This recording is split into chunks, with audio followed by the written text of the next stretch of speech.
Dito na kami sa KM90, Little Baguio. Ayan, tingnan nyo.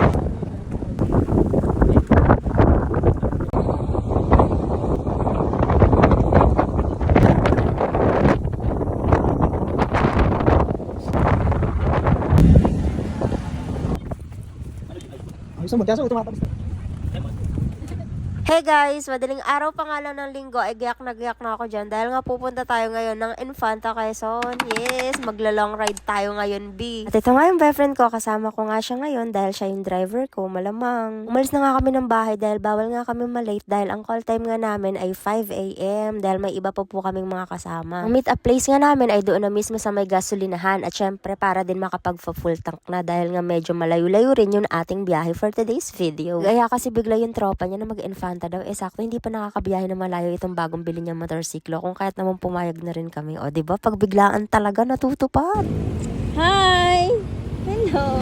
Maya-maya nga ay nagkita-kita na rin kami. And ayan, 4 lang kami guys. Kala nyo marami, no? Marami sana talaga kami guys kasi busy yung iba kung kahit hindi nakasama. Pero ngayon couple goals muna yung atake namin. Char! Nagpa-full tank na nga kami para tuloy-tuloy na yung biyahe. Para smooth lang, kumbaga ganun. Excited na nga rin ako dahil first time ko nga makapunta ng Infanta na gamit lang ang motor. Kaya tara, let's go! At eto na, akala namin smooth lang talaga guys. Kaso naiwanan kami nung kasama namin kung kaya't na wrong way kami. Ito na lang walang halimaw na wrong turn yung sa palabas. Sa kahabaan nga ng biyahe namin, hindi ko na alam kung saang lugar yon ay dumaretso kami dun sa tulay, umakit kami sa taas na dapat sana sa ilalim lang pala yung daan. Yung partida naka-waste pa kami niyan at ewan ko ba dito sa driver ko na maligno yata to kung saan-saan sumusuot. Ayun tuloy, nadamay pa tuloy yung malignong nananahimik eh.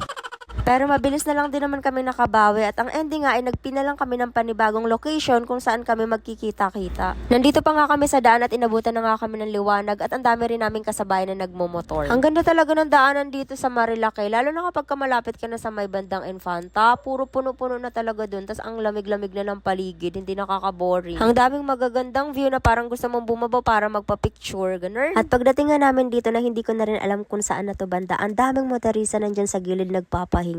And then dun sa unahan banda, may photographer na naghihintay tapos pinipicturean nila yung bawat daan ng motor, lalo na kapag kaastig yung motor mo, B. At tumigil nga muna kami dito sa gilid para makapagpahinga na rin. Pero yung totoo na siya tumuloy kasi nga may nagpipicture, diba? Baka daw kasi makita yung helmet niya na free pa yan nung bumili siya ng motor. Napaka-OA ng lalaki na to. Buti nga may ginagamit na helmet eh. Bumili siya ng taho. Plus sugar lang. Kasi gusto niya ng taho.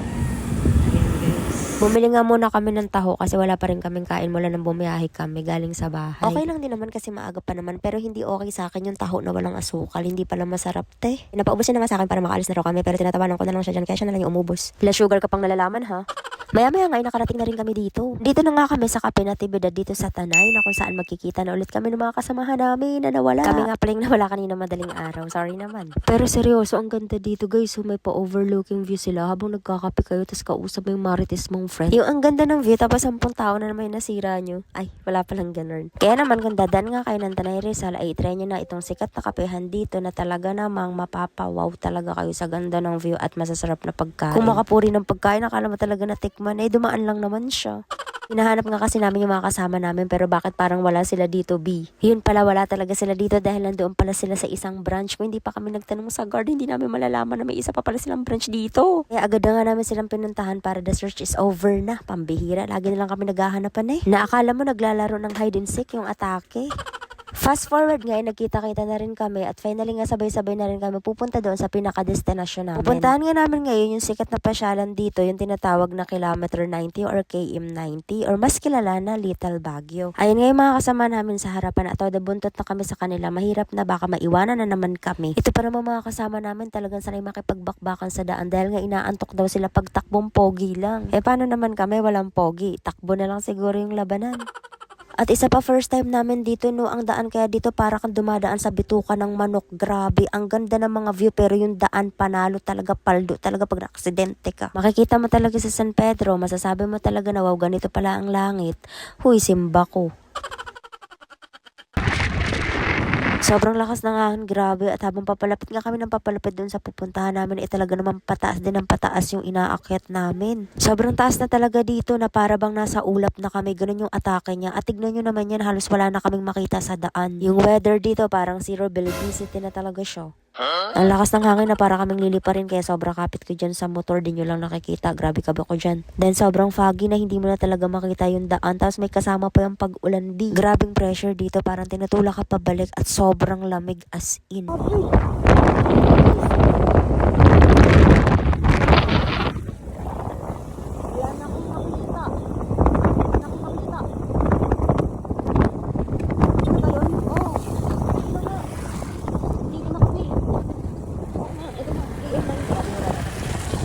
And finally nga guys, nakarating kami ng safe, thanks God. Nandito na rin kami. Dito na nga kami ngayon sa KM90 Little Baguio Botanical Garden dito sa Infanta, Quezon. Ang dami ring tao ngayon at grabe walang signal dito kasi ang taas dito.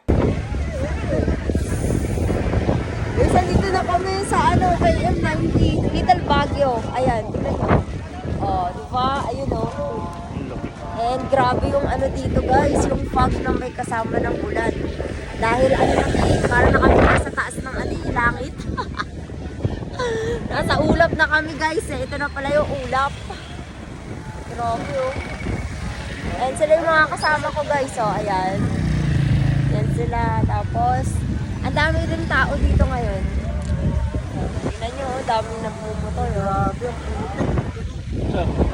And later din kami pupunta sa taas. Maghanap kami ng pagkain namin. Hindi namin nakain. After nga ng mahabang biyahe ay napagod kami at nagutom. Kaya naman naghanap na muna kami ng kakainan namin dito. Masarap naman yung mga pagkain nila dito. Lutong bahay talaga pero medyo pricey guys. Kaya kung pupunta kayo dito at budget lang nakagaya sa amin is magdala na lang siguro kayo ng food para makatipid. Kasi kami biglaan yung punta namin kaya hindi kami nakapag-ready. So, depende pa rin sa inyo kung ano yung mas prefer nyo. But anyways, nandito na kami ngayon sa labas kasi tapos na kami kumain at nakapila na kami dahil pupunta na nga kami doon sa taas. May entrance sila dito na 50 pesos per head para makarating tayo doon sa taas at malibot natin itong botanical garden nila dito. Ayan nga kami, nilalamig na guys. Akit na kami doon sa taas. Let's go. Hold my hands.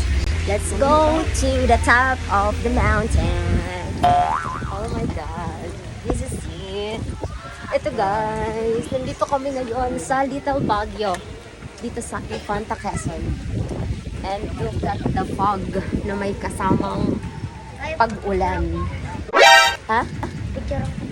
Picture mo kami? Sige, mamaya. Gusto ko yun. Dito guys, ang dami mga bata na mag-aaya sa iyo na mag-picture. Kaya kung yung partner niyo hindi marunong sa picture, wag kayo mag-alala kasi sagot ka na ng mga bata na yan. Wala din daw bayad kaso naku, delikado. Baka pati panggas namin madali. Wala pa man kami sa pinakataas pero yung mga kasama namin ay nasa gilid, hinihingal na. Uy, hirap talaga pag trentahin ka na, no? Pero magandang exercise to dito kasi mangangatog talaga buong kasukasuan mo. Ewan ko lang talaga kung uulit ka pa pumunta dito. Actually, ganito talaga yung mga trip ko, yung mga ganitong klaseng adventure. Ay wow, umakit ka lang ng hagdan, adventure na te. Ano? Oo, talaga yan siya.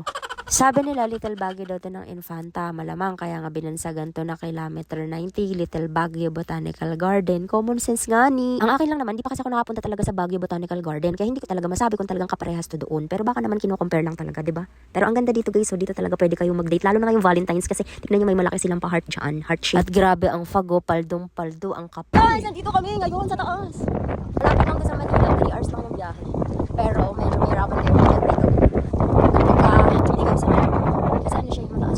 Wala pa kami sa pinakataas nito guys, pero yung pressure ng hangin, grabe talaga ang hagipit. Then sobrang kapal ng fog, tas sinabayan pa na may konting pag-ulan dito ngayon. Kaya lalo talagang lumamig dito. Para kaming nasa ibang bansa sa sobrang lamig at ang lakas ng hangin. Kaya make sure talaga na magdala kayo ng jacket kasi lalamigin talaga kayo. Gandang banding dito, family bonding, date bonding, kahit ano, barkada bonding, kayo na bahala. At saka ang daming perfect spot dito para mag-picture-picture kayo. Kung stress ka na nga rin, pwede ka na rin dito magmuni-muni para makapag-isip-isip ka, pero walang talunan ha. At ngayon nga, pupunta na kami dun sa taas, malalaman natin kung hanggang saan kaya nitong mga kasama ko na to. Kasi kanina pa lang nanginginig na sila dun, B. Sila kasi nag-aya pumunta dito guys, kaya malalaman natin ngayon kung hanggang saan kaya nila. Let's go! Ito na yung pinakataas, no? Ito na ba? Ang last? Hoy, bawal yan, bawal yan. Pagtamitin mo to. Bawal yan.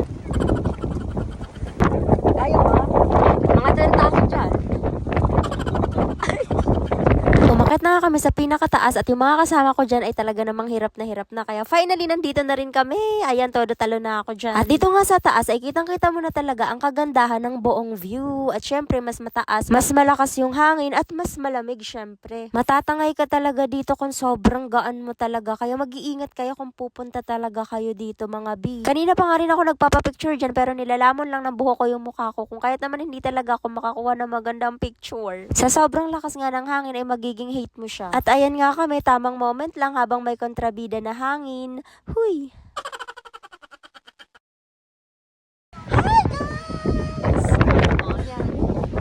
Sinusulit na nga namin dahil mamaya nga ibababa na rin kami. At sa pabilog nga na parang tore na yan ay magpipicture kami dyan. Mukha lang siyang mataas pero hindi, sakto lang talaga. Huwag ka lang talaga magpapadala sa hangin, kung hindi may paglalagyan ka, alam mo na. Pero yung mga friends nga namin ay hindi talaga namin napilit dyan guys kasi takot talaga sila, nanginginig pa nga.